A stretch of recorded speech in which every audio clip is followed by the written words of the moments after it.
excited. Rob doesn't know this. Rob is the first man to be on the podcast. Oh. We've Cool. interviewed lots of people. Cool. And I've been getting comments like, so you only help women. Yes, but also no. Because Rob was pre-membership. Yeah, so this is when I'm still working. Mm-hmm. We met when I was teaching. still teaching. Yeah. Still, I think even when we met, I wasn't teaching yet. Yeah, I think yeah. I was, when yeah. we first met, yeah. I think I was still like at the lab tech. This is the Yeah. $28,000 a year. This is so Rob saw it. Well, he was hearing me be like, "You don't understand, man. This thing about real estate. If you just can be serious about it." Yeah. As I'm making absolutely no money. Rob's like, "I'm sure. sure that's great." Sure. It's really cool. Yeah. And a couple years later, he's like, "So, I mean, I think you're talking about this real estate thing." So, Rob has a very interesting, very unique story that I think can show a lot of people it doesn't have to be one traditional way either. Sure. Yeah. And kind of stopped afterwards. Was like, nope, good. Got what I needed. I'm fine. Yeah. So we're going to start at the very beginning. Great. Everyone, this is Rob. Hi. And Rob, I want to start with what got you interested in real estate at all? So pre-me, maybe pre-Taylor, pre-everything. Yeah, I'm a musician, a creative, which is how we met. Yes. Right? And so at that time I was freelance musician, teaching. I was kind of like hobbling a bunch of things together. Yep. And I was looking for an avenue to have more income in different ways, to be more flexible with my time. Okay. And so I think my ultimate dream at that point, which, it's been almost a decade now, things have changed a lot for me. But at that time it was really about, finding that freedom to be able to go and take a tour and go gig and be less worried about like the monthly income coming in, right? Again, things have changed. I'm in a different phase of my life. I'm still a musician, but I don't rely on that income full time. But now that I'm here, it's nice to have. So yeah, I think that was the impetus, was like originally trying to find passive income. Yes. Right. In any way. Yeah. Right? Like trying to look at online businesses, trying to look at anything I could do to set myself up for long-term success in passive income. Absolutely. Yeah. Do you come from a family of homeowners? Yes. Okay. Yeah. My parents, yes, they both they've lived in Charlottesville and owned their home for, 35 years or something like that. But they didn't use it to make income. No. No. Okay. And they, to this day are still, borrowing against and, they still have a mortgage and everything. I hope that's okay to share. Yeah.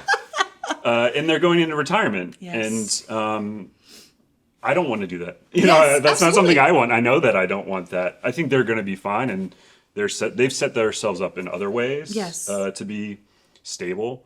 But yeah, just like observing around me, just to see like how other people are doing things and how they're setting themselves up for success in the future. Yeah. I've learned what I do and don't want to do, right? Yes. Yeah. I want to pause for a second because I love to pull out the lessons of what the story is telling us. And one of those lessons is that mom and dad, although they didn't use their property to make income, did have an asset that could support them over time. Sure. Yeah. Right? So even if it's just like, hey, I just want to buy my house, over 30 years, maybe you could not have a mortgage and it's just absolutely nothing. But if you did need $10,000 or $20,000 at a 3 or 4, 5% interest rate, depending on the market, this is a way to get that equity without credit cards, without having to find another job if you could pay it off, that you can't borrow against if you just rent forever. Right? Or if you're too highly leveraged. So even though they didn't, that's not where Rob got the idea, there was still a benefit to that decision that even going into retirement is worthwhile to make. Definitely. Now, wanted to gig, right? That's kind of why I wanted to start it too. Like I was like, I want to act full time. I want to act full time. We met through musical theater, and this is going to get me free. And again, Rob was like, yeah, I'm sure, but like, stay on beat, please. You know, a little flat, but get a little off rhythm. Like listen to the, but we came back maybe a couple shows later. Yeah, it was maybe a couple years after we originally met. Yeah, something changed. So what had changed from, hey, this is maybe something I could do, to like, I'm really thinking about this? What was different? Yeah, well, I think I had the original idea, and so I started planning and saving, right? And being like thoughtful. And I've always been pretty frugal with my money. Yes. And thoughtful about how I'm spending it. So I had started planning ahead to see like what this would look like, Yep. like how I would even get into it. I didn't know anything about loans Yes. or how to borrow money or what my options were. And my girlfriend at the time, we had been together for a few years already, and we were looking. We had just moved in together, and we were thinking about the future and where that was going. And I knew this was something I wanted to do, even though we weren't, we weren't married yet, and we hadn't thought about, that far ahead. So yeah, I think I had already started planning and thinking about what my next step was to get into real estate, which is when I reached out to you. Okay. To be like, what, like who, how, Yes. yeah, what are the steps? And I had mentioned right before we started hit recording, I pulled up my phone. I have a Google Doc of our first meeting, Can which you was tell at me a what was pizza on? place in Yes, town, right? Wow. Yeah. And it was like pages and pages of like more detail than I knew what to do with at that point. But like I appreciated all the amazing tidbits and options and avenues and routes that I could go through, whether I was going to use them or not, because I'm a researcher. So as soon as I Yeah. got home, I was like, okay, what's PMI? Yes. What can I do? How can I see myself fit into these options, right? So yeah, that was our first meeting then. And I think it's like 3 or 4 pages of notes. Just which brain is, dumping. Yeah, I love it. You want to buy a house? Here's everything I know. Yes. And yeah, it was great. But I think one of the big things that you had said to me at the time, because you were asking about my debt. Yes. And what kind of liabilities I had, if I had any assets, if I was already setting myself up for success in any way, that you asked about my girlfriend at the time, my soon-to-be wife's financial status. And I was like, I don't know. I don't know. I remember. And you were like, so yeah, if you're going to buy a house and you're going to buy it with her and you're going to get into this, first you should know if she has debt, how much debt, and if she's even willing to be a part of this ride, Yes. right? So that was huge for me. So then I was like, because I was already pretty serious about my finances, right? Yeah. And I did have debt at the time. I had school loans and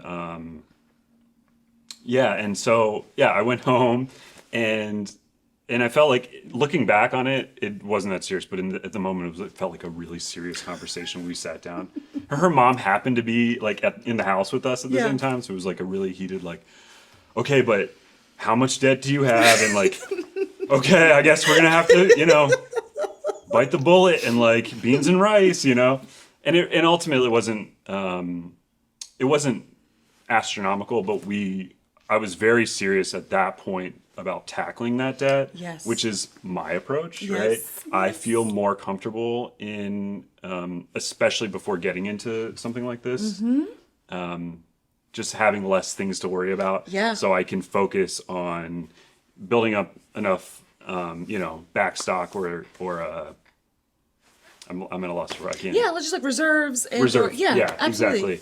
So I can, fill it when we don't have a renter for a month, or fix the AC unit. I was thinking ahead of those things. So we were really aggressive in at least taking out like the consumer debt and her credit card debt. Yes. And she had a pretty beefy car loan at the time, and we paid that off within a couple years. Yeah.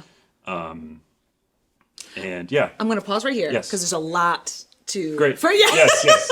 for people to learn. One of them is that you need to know your partner's finances. And I don't mean your romantic partner at this particular moment, right? You weren't thinking about necessarily, well, you were, but I more mean if you're going into business with a partner, you need to know, because whatever they're doing, they're going to bring in to the situation. If they are overspending for consumer debt in their personal lives, they are going to do the same in business. Yeah. If they are missing payments, they are going to do the same. Yeah. When I talk about budgeting, it is not because I want this discipline or restricting, you can only have the beans and rice. It's because those habits are what make it so you can budget for the roof, because you're used to putting Sure. away money and not having it burn a hole in your pocket. You're used to dealing with the tax bill and not just being like, God's got it, right? Like Yeah, someone yeah. else will take care of it.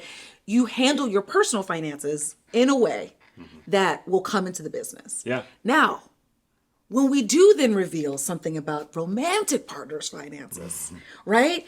This is one of your first chances to compromise, right? Sure, Like, how do yeah. we handle this? Because I would not necessarily say the best method or the best method is to not invest, pay off everything.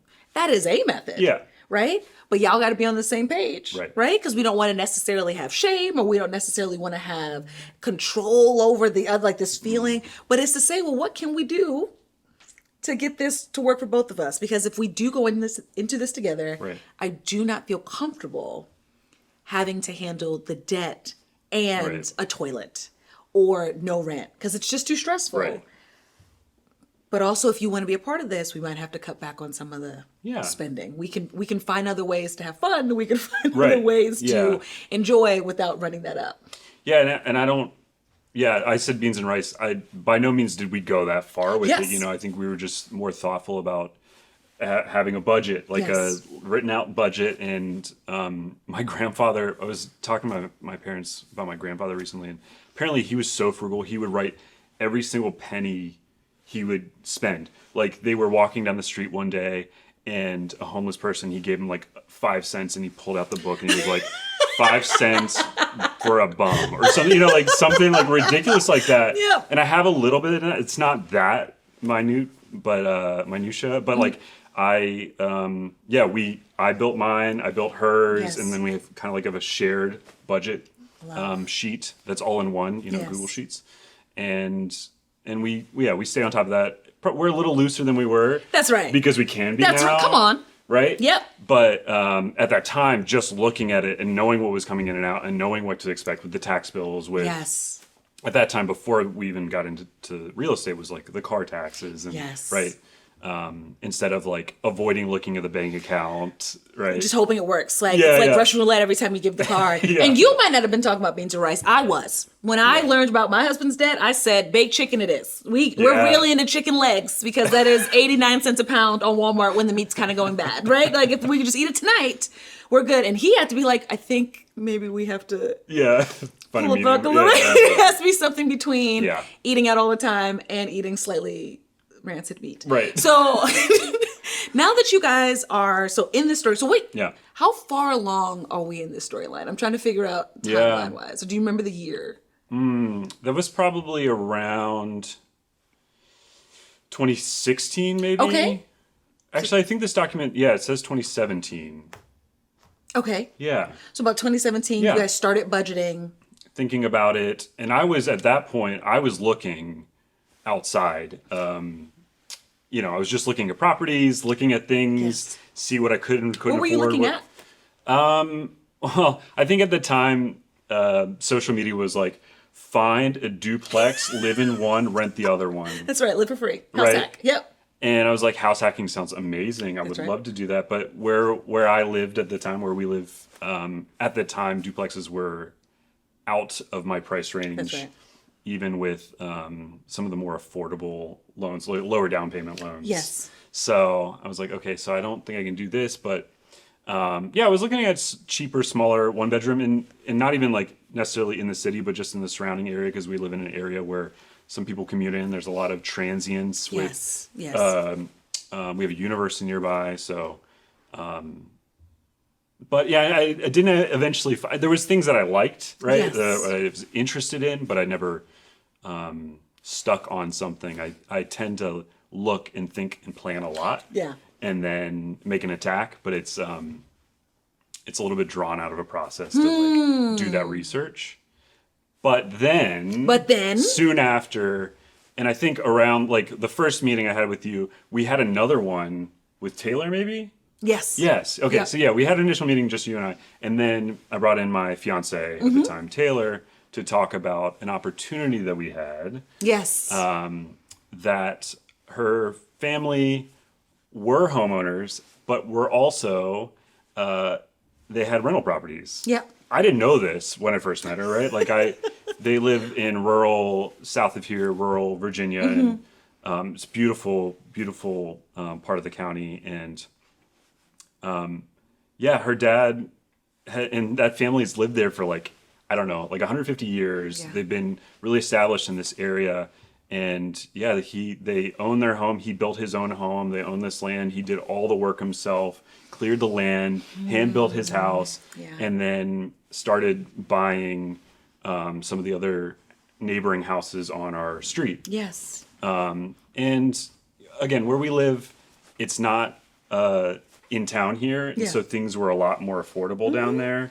Some of those homes were, when he bought them, were in probably the 90s, were $30,000 or something, right? In Like that they county were, for sure. right, like 2-bedroom, 1-bath. That were all of the rental properties he had were about that size, like these tiny little ranchers. Yeah. He even owned the post office. He owned the property that the U.S. government rented from. Yep.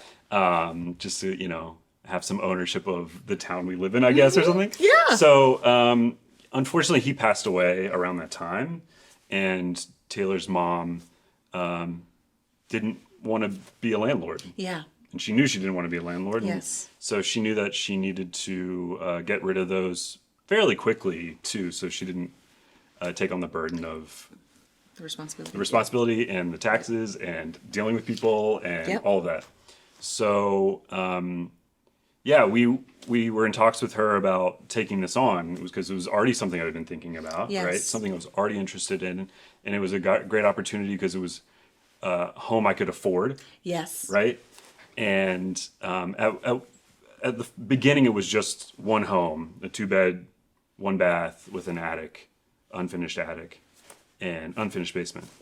And we were starting to talk about it, and I talked to you about it, and we brought that to the table when we had that meeting. You were like, what you should really do if you really want to game this Yes. is an owner finance Yes. option. Yes. So let's back up real quick. Yeah. Because the quick, easy option is to just get a loan.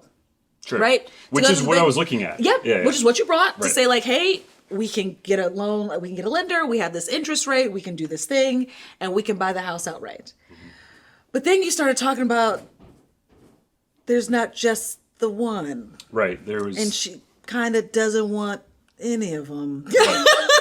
and she wants to move them quick. And yeah. and she doesn't need the money. Right. That was the big one of like, this isn't, we got to clear all dad's debts. Mom's got this thing she never shared with anybody. It was like, I actually genuinely just don't want to have the liability of this. So if you can make my problems go away, Right. I'm willing to hear what your options are. Yes. Which is how we got to the seller financing. Right. So she was not interested in that, in owner financing, seller financing. Oh, same owner finance. Yep. Oh, she wasn't. She wasn't at first. Okay. Which I think I brought that. That's why I brought the loan. Like, let's talk about loans, right? Yes. I'm not sure why. Just personal preference. She didn't want to do that. She wanted the money and to be done with it and not think about it Yes. anymore. But that's when you brought that up to me, and I we would talk every so often about that as an option. And I think some of the feedback that you gave about it, like her not wanting to deal with it, and this could be an easier way out, right? And it also could be helpful for us, your Yes. daughter and future son-in-law. Yes. And I was trying to think of, as I was going through this, think of ways that I could, if I was going to move forward in real estate and maybe use these tactics to like convince other people of seller financing. Yes. Even if it wasn't my mother-in-law, Yes. because like even though we were, it was her daughter and son-in-law, she was like, no, I'm not doing that. Yeah. But just having the conversation, having the touch point, and relating Yes. in a way that was Yes. human, right? Yes. And how it worked out for both parties. That was literally my Right. third question. What did it solve for both of you? That it wasn't just Right. a solution for you guys. Right. Because you were in, and I apologize for interrupting, but you were in this spot where you could have gotten a loan. Sure. You yeah. had done all the work. You had gotten your credit score up. You had paid down the debt. You could have absolutely gotten. So Yeah. if that's what she wanted, so be it. And for people, because seller finance is a big thing, right? This is why I was really excited for you to come talk about it, because people, use seller financing as, well, I can't qualify for a regular loan. And I'm like, well, that's not what we're talking about. We're not saying your credit is so bad and everything's so terrible. Go mess up somebody else's lifelong reserves or goals. It's, hey, if this actually could work for both of us, how could it? Right. And again, Mom's saying, I don't need the cash, at least all of it. I need some. I don't want to think about it, but I'm not against the money, right? Yeah. I'm not against a monthly payment where I'm not responsible. Right. I am helping set you guys up. But also, like, on top of what you're already saying, I think that even if it was her daughter and future son-in-law, if she knew that we weren't good with finances and knew we didn't have our stuff together, she wouldn't have been, she wouldn't have been interested in this ever, right? She'd be like, no, you're getting a loan and you're going to deal with the bank, right?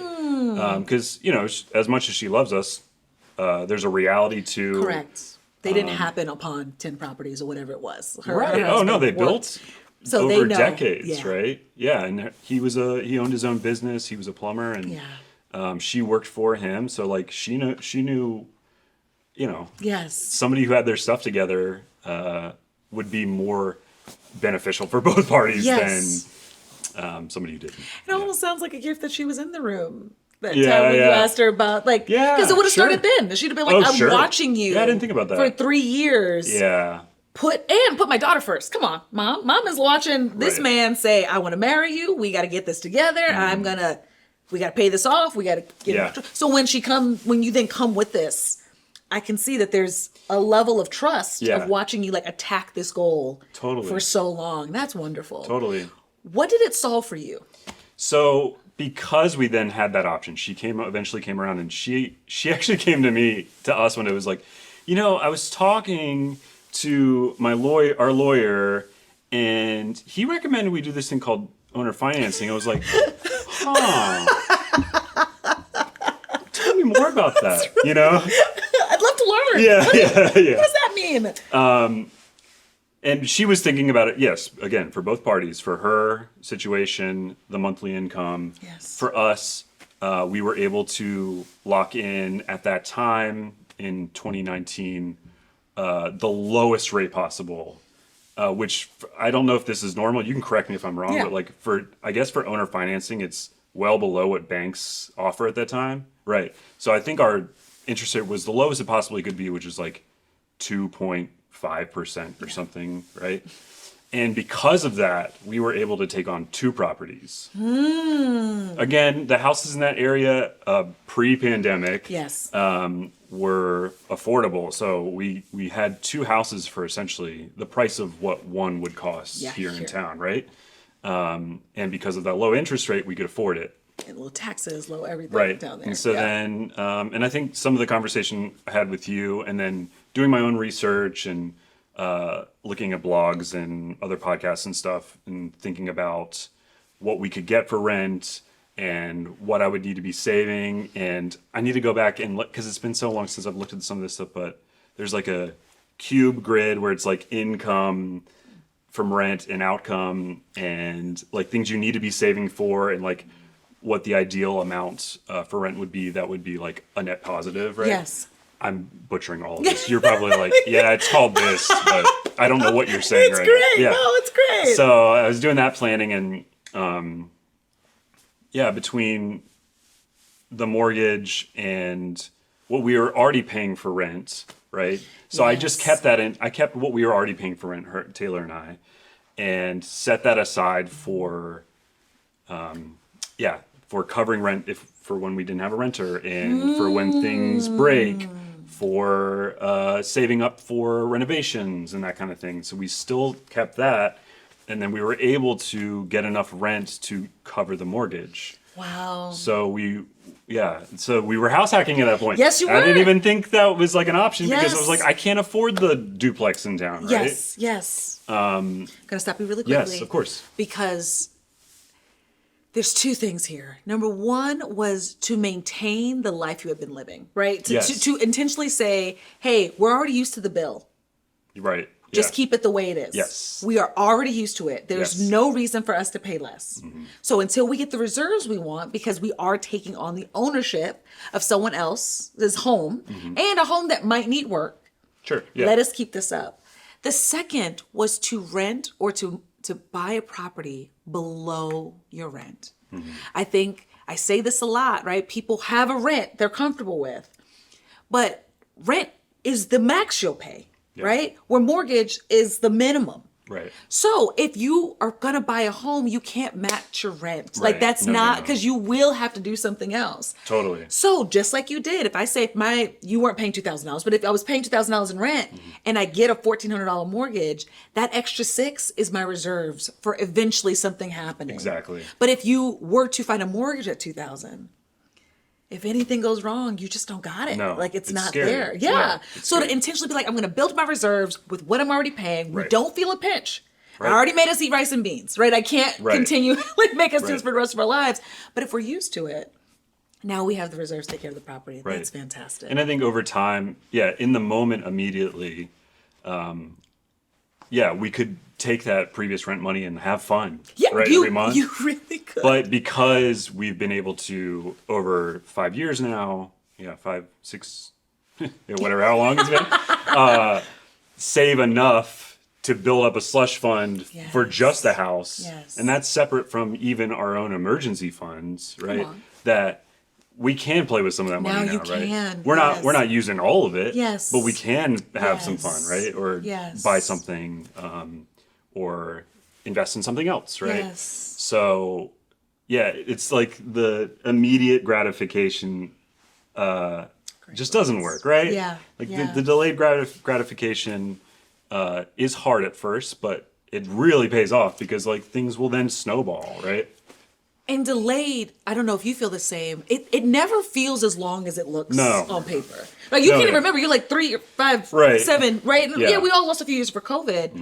But how quickly you're like, within 3 years, we're able to save up what we need to save Right. up, have that slush fund, fix anything we need to fix, Right. and now we can. That's all it took. Yeah. Was 3 years that were gonna pass anyway, and with the love of my life, right? I'm living on this beautiful Yeah. land in Yeah, this yeah. county, and now we can do all this stuff. Right. And not only just that, we know the property's taken care for. There's no extra stress. Right. We've done the work, and 3 years is not nearly as long as you think. No. And so now let's talk some numbers on the flip side.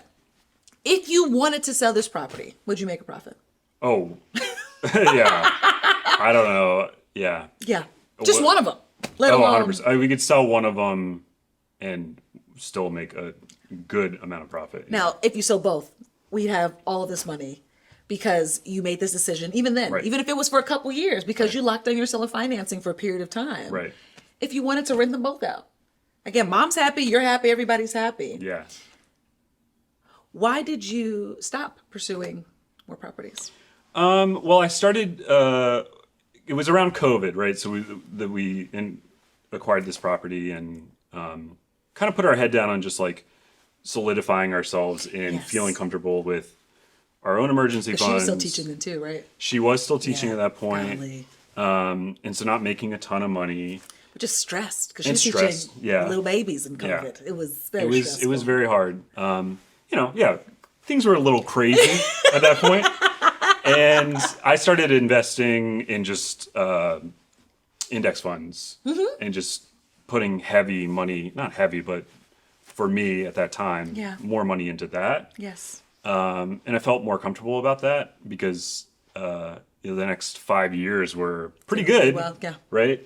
And again, this area has gotten very expensive. This area specifically, right? Yes.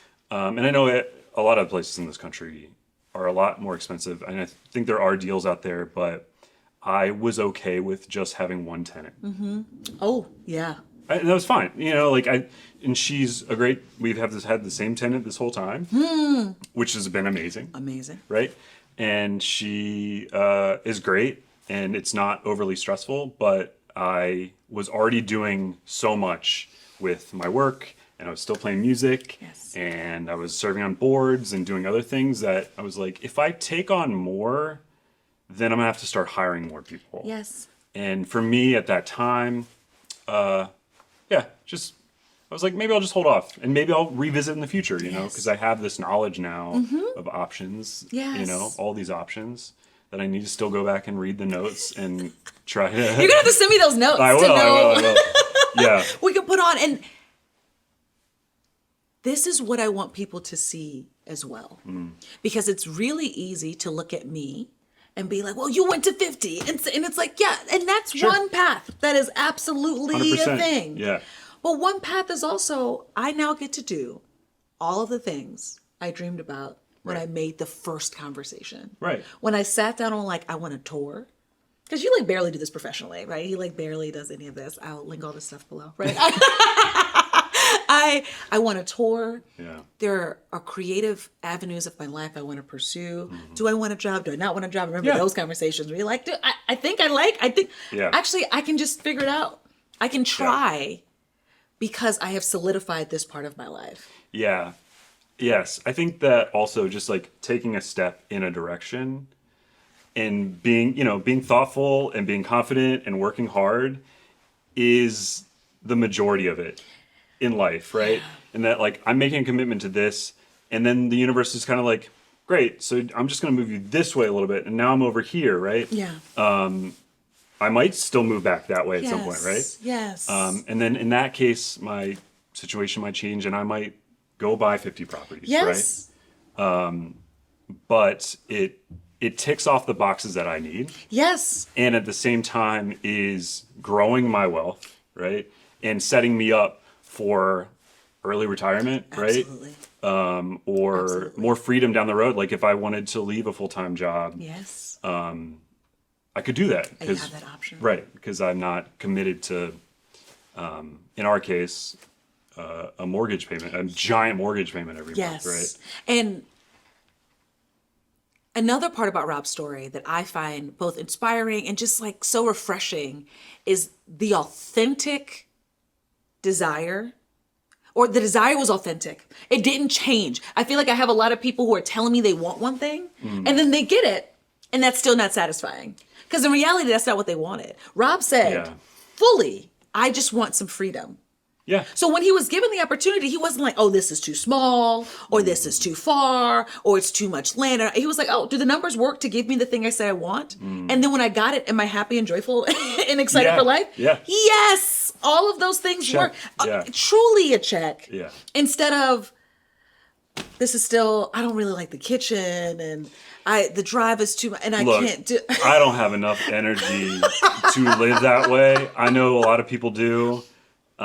And I think there was a time in my life where I was like, I need to do more. I need to chase. And it'll never end. It'll never end. It'll never end. Yes. So at least like, let me check this thing off. And so I got that set. And now I can focus on doing other things or achieving in other areas, right? Yes. Yeah. That is fantastic. Yeah. My last question as we wrap up would be, as people, it's 2025. Interest rates are a lot higher. Yeah. Right? Yes. And you had mentioned before we even started recording, right? Like not everyone has that opportunity the same way you did. Sure. How would you encourage people to prep right now for this process, feeling like it might be a little out of their reach? Yeah. Well, I want to say with it being 2025 and this year we've had in the market. Yeah. I was looking at stocks this morning. I haven't looked in months. Because I was like, healthy. There's no point in me looking at this, right? That's right. But I was like, oh, okay, it's not as bad as I thought, but it's still worse than it was. Yes. But my real estate is more than, right? Like, that hasn't changed at all. And unless something catastrophic happens, right? I don't know how it would go down, right? So that's a boon for us. We can rest on those laurels. Like we feel set in that way. But I do think, I think back to our original meeting and how you pointed out budgeting. I think that's massive. And holding yourself accountable is hard, right? Like you can't, it's not something you can just do, right? And I don't think it's something anybody can just do. It's something you have to practice with anything in life, right? Yes. You're learning how to sing or learning how to cook, right? I was okay when we started. I didn't have to learn to do that. Still a little flat. But Yeah, I think that's like the big thing is holding yourself accountable. And if you want to achieve things, being conscious about like the small little things you have to do to get there. Yeah. I gotta create the budget. Done. I bought and downloaded a budget from online. That's the first check, right? Yes. Yes. Now let me look at like what I'm committed to every month. Yes. Right. And you know, I made one with my sister recently, and I hope she doesn't see this. And she was like leaving stuff off. I was like, no, wait, don't you have this thing? Like, you're not holding yourself accountable. Do you want to do this? Yes. Right? Yes. That was massive because then I could be really thoughtful about what was going in and out every month. Yeah. And from there, I was able to in a slower way, because it's just cash at that point, Yeah. build up emergency fund and something that I felt could help with purchasing before we had the owner financing option, right? Yeah. Yeah. I'm trying to think. No, that's fantastic. And if I were to add one more piece, it would be, because jumping off your accountability piece, to have the hard conversation. Yeah, right? No one wants to do that nowadays. No. I feel like. And there were multiple you had to have. You had to have a hard one with yourself about not only what do I want, but what am I actually doing with my own money. Yeah. You had to have a hard one with your partner. Right. Of like, so what are we doing? Right. Right? You had to have a hard one with your mother-in-law. Yeah. Of like, this is a legitimate option. True. And I think we should at least consider it. It might not be what we land on, but these are all hard because you have to say something's not working. I need to call it out and then change it. Yeah, but I would reframe that. Okay. That it's not hard. Okay. I think they're uncomfortable, and so people perceive them as hard, right? Okay. Like, yeah, I'll take it. I think that I think we all should be having uncomfortable conversations to grow. And, but hard is like something that I would have to like climb a Mount Everest or something. Like, that's hard. I can't do that, right? Yes. I like it. It's uncomfortable, but it's worth it in the long run. Yeah. You know, that you can achieve things after you have those hard conversations, or you learn the lesson, right? Like, you have the hard conversation, didn't go the way you wanted it to, and you're like, oh, now I need to reframe and look another way, right? Yeah. No, that's really good. Yes. So instead of having the hard conversation, have the uncomfortable conversations. Yeah. Because they will reveal either the path you need or the reality that you don't want it like that. Sure. That you're actually like totally fine with it and you don't want to change it. And if I leave stuff off the budget, I'm actually okay with the lies I'm being told by the sheet at the end. At the end of it. Rob, thank you so much. Thank you. Again, this is a decade essentially in the making, right? It took 4 years of prep because he was over prepped. I will say that, right? He was way over prepped for the purchase. But how quickly 10 years has passed. It's crazy. To, like you said, it's really nice. It might not always be nice, It might not always be nice to look at your stocks, but it is always nice to look at your assessments. Yeah.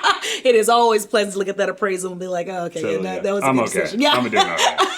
I'm totally fine. Yeah. So I thank you so much. And for all of you watching, as I bring on more men onto the podcast, because they invest too, and invest in the membership as well. In the link below, you'll see more information about the membership, which may or may not be open depending on the season.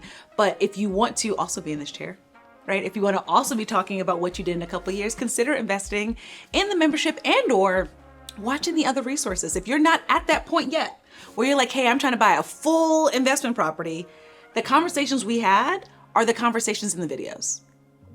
That is what I talk about there, because that is those entry-level steps that, the entry-level steps you need.